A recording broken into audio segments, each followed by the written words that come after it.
بسم اللہ الرحمن الرحیم۔ السلام علیکم معزز طلباء کرام، آپ سب کیسے ہیں؟ آج ہم تفسیر بیضاوی کے سبق نمبر 143 کو پڑھیں گے۔ آج کے ہمارے سبق کا عنوان ہے اَأَنذَرْتَهُمْ کی تحقیق۔ آج کے ہمارے سبق کی عبارت سواء علیہم اَأَنذَرْتَهُمْ أَمْ لَمْ تُنذِرْهُمْ سے شروع ہوتی ہے۔ آئیے سب سے پہلے عبارت پڑھ کے اس کا ترجمہ کرتے ہیں، اس کے بعد اس کی وضاحت کی طرف بڑھتے ہیں۔ مصنف علیہ رحمۃ لکھتے ہیں سواء علیہم اَأَنذَرْتَهُمْ أَمْ لَمْ تُنذِرْهُمْ خبر ان وسواء اسم بمعنى استواء نعت به كما نعت بالمصادر قال الله تعالى تعالوا إلى كلمة سواء بيننا وبينكم رفع بأنه خبر إن وما بعده مرتفع به على الفاعلية كأنه قيل إن الذين كفروا مستوى عليهم إنذارك وعدمه، أو بأنه خبر لما بعده بمعنى إنذارك وعدمه سيان عليهم، والفعل إنما يمتنع الإخبار عنه إذا أريد به تمام ما وضع له،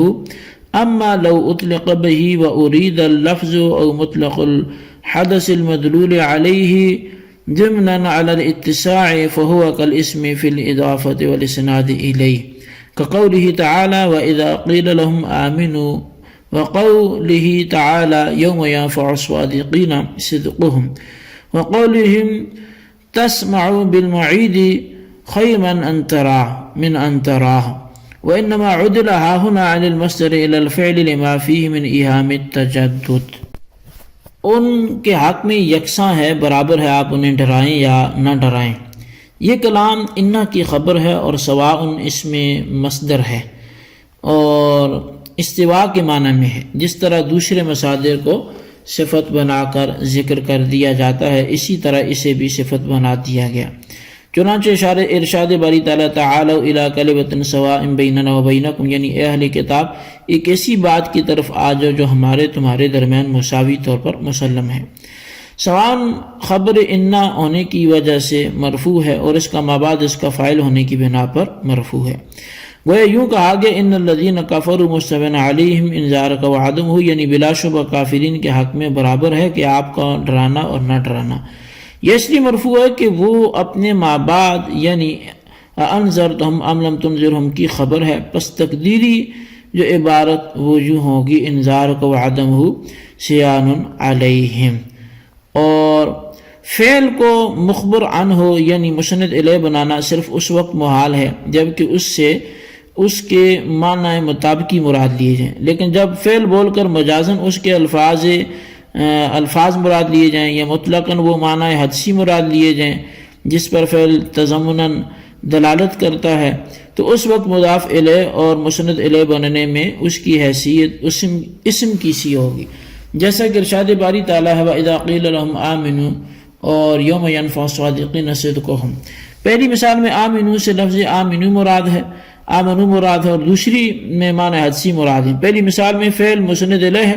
اور دوسری میں مضاف الیہ ہے، اور جیسا کہ اہل عرب کا قول تسمع بالمعید، اس میں تسمع فعل سے اس کے معنی حدسی مراد ہیں اور وہ مبتدا واقع ہے، اور مصدر سے فعل کی جانب اس لیے عدول کیا گیا تاکہ مخاطبین کے دل میں تجدد کا وہم جو ہے وہ پیدا کر دیا جائے۔ تو اب اگر ہم عبارت ترجمہ تو ہمارا مکمل ہوا، اس کی اگر توضیح و تشریح کی طرف بڑھیں تو اس آیت کے ذیل میں دو بحثیں مصنف ذکر کریں گے۔ اول جملہ کی ترکیب اور دوسرا لفظ اَأَنذَرْتَهُمْ کی تحقیق اور حمزتین کی قراءت۔ تو ترکیب کا حاصل یہ ہے کہ پورے کا پورا جملہ انا کی خبر ہونے کی وجہ سے محل رفع میں ہے۔ اب محل رفع میں ہونے کی دو صورتیں لفظاً و معناً دونوں اعتبار سے محل رفع میں ہے، یا صرف معناً محل رفع میں ہے۔ صرف معناً محل رفع میں اس وقت ہوگا جبکہ سواء کو اسم فاعل مستوین کی تعویل میں کر کے صیغہ صفت بنایا جائے،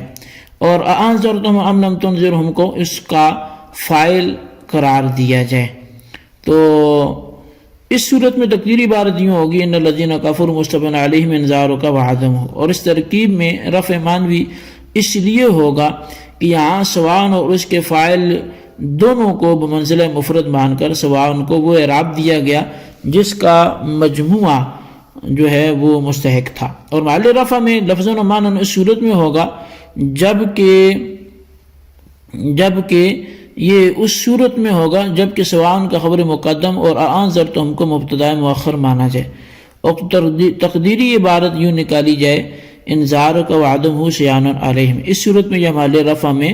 لفظ و معنی اس لیے ہوگا کہ یہاں سارے مجموعوں کو محل رفع میں قرار دیا جائے گا۔ ایسا نہیں ہے کہ اعراب تو صرف جزء اول کو دیا جائے اور جزء ثانی کو محض تعلق معنوی کی بنا پر محل رفع میں داخل کر لیا جائے جیسے کہ اول صورت میں کیا گیا۔ شبہ پیدا ہوتا ہے کہ آپ نے اس سواء کو خبر مانا ہے اور انذرتہم کو مبتدا، اور مبتدا میں تعدد ہے کیونکہ مبتدا میں انذار اور عدم انذار یہ تو پس سواء میں بھی تعدد ہونا چاہیے، وہیں طور پر کہ سواء کو تثنیہ ذکر کیے جائے کیونکہ تعدد مبتدا مستلزم ہے تعدد خبر کو۔ تو اس کا جواب بہرحال وہ یہ ہے کہ یہاں سواء کو مصدر استواء کے معنی میں لے لیا گیا ہے، اور جس طرح مصادر کو نعت لغوی اور نعت نحوی بنا دیا جاتا ہے اسی طرح سواء کو بھی نعت لغوی اور نعت نحوی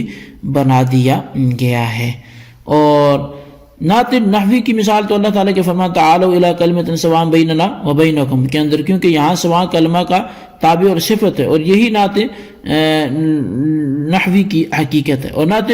لغوی اللہ تعالیٰ کے فرمان سواء علیہم اانذرتم ام لم تنذرہم کے اندر، کیونکہ اس آیت میں سواء خبر واقع ہو رہا ہے انا کی، اور خبر مبتدا کے ساتھ قائم ہوا کرتی ہے، اور ہر معنی قائم بالغیر کو لغت میں نعت کہتے ہیں۔ اور جب سواء کو معنی میں استواء کے لیا گیا تو چونکہ مصدر کا تثنیہ اور جمع نہیں آتا اس لیے سواء کو تثنیہ ذکر نہیں کیا گیا۔ تو بہرحال یہاں پر عبدالحکیم نے جو سیالکوٹی انہوں نے تو کہا کہ یہ دونوں ہی ترکیبیں خلاف اصل ہیں، لیکن یہ تراکیب یہاں پہ کی گئی۔ اور یہاں پہ اگر یہ دوسری عبارت کو دیکھا جائے کہ جس کا ذکر کیا گیا والفعل انما یمتنع الاخبار سے، تو یہاں سے اشکال کے ایک جواب دے رہے ہیں،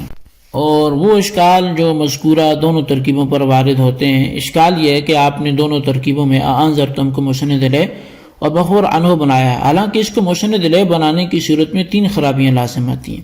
اول فعل کا مسند الیہ اور مخبر عنہ ہونا، فعل خبر اور مسند ہوا کرتا ہے۔ دوسرا یہ کہ صورت میں حمزہ جو استفہام کے لیے اس کی صدارت باطل ہو جاتی ہے، حالانکہ استفہام یہ صدارت کلام کا مقتضی ہے، اور بطلان صدارت اول ترکیب میں لفظاً اور رتبتاً دونوں اعتبار سے ہے، کیونکہ اول ترکیب میں انذرتم فاعل واقع ہے اور فاعل لفظاً اور رتبتاً دونوں اعتبار سے مؤخر ہوا کرتا ہے، اور تاخیر مبتلِ صدارت ہے۔ اور دوسری ترکیب میں صدارت صرف لفظاً باطل ہوگی کیونکہ آیت میں انذرتم سواء سے لفظاً مؤخر ہے، البتہ رتبتاً صدارت باطل نہیں ہوگی کیونکہ انذرتم بحیثیت مبتدا رتبتاً مقدم ہے۔ تیسرا یہ کہ دلہ کے اندر حمزہ اور لفظ ام آ رہا ہے، اور حمزہ اور ام وضع کیے گئے ہیں تعیین احد الامرین کے لیے، اور گویا حمزہ اور ام کے داخل ہونے کا مقصد ہے کہ یہاں لا علی التعیین ایک ہی چیز مراد ہے، متعدد چیزیں مراد نہیں ہیں، اور سواء کی نسبت متعدی کی طرف ہوتی ہے۔ اسی وجہ سے کہا جاتا ہے کہ استوا وجودہ عدم ہو، اور استوا وجودہ او عدم ہو نہیں کہا جاتا، اور اگر کوئی کہے تو درست نہیں ہے۔ اسی طرح سے گریز کرنے کے واسطے امام رضی نے سواء کے موقع پر ایک دوسری ترکیب اختیار کی ہے، چنانچہ وہ فرماتے کہ سواء خبر ہے مبتدا محذوف الامران کی، بس تقدیری عبارت جو ہوگی الامران سواء انذرتم ام لم تنذر، جیسے کہ اللہ تعالیٰ کا فرمان بھی کہ فاصبروا لا تصبروا سواء علیکم۔ تو بہرحال اب جواب یہ ہے کہ فعل کے 2 معنی ہیں، اول معنی مطابقی، دوسرا معنی تضمنی ہے۔ معنی مطابقی 3 چیزوں کا مجموع ہوتا ہے، معنی حدسی نسبت الی الفاعل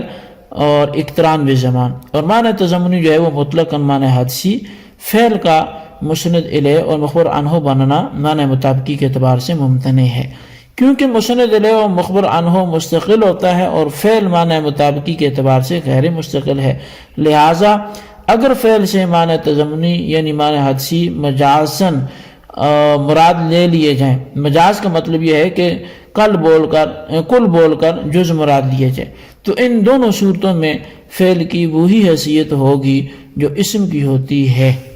ایسے ہی اللہ تعالیٰ نے فرمایا یوم ینفع الصادقین صدقہم، یعنی جس دن سچوں کا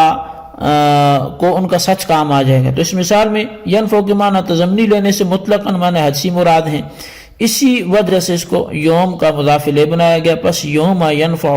معنی میں یوم یقع صادقین صدقہم کے ہوگا۔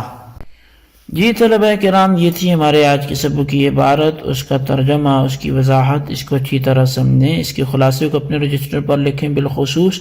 ان سوالات کے آپ جوابات بھی ضرور دیں۔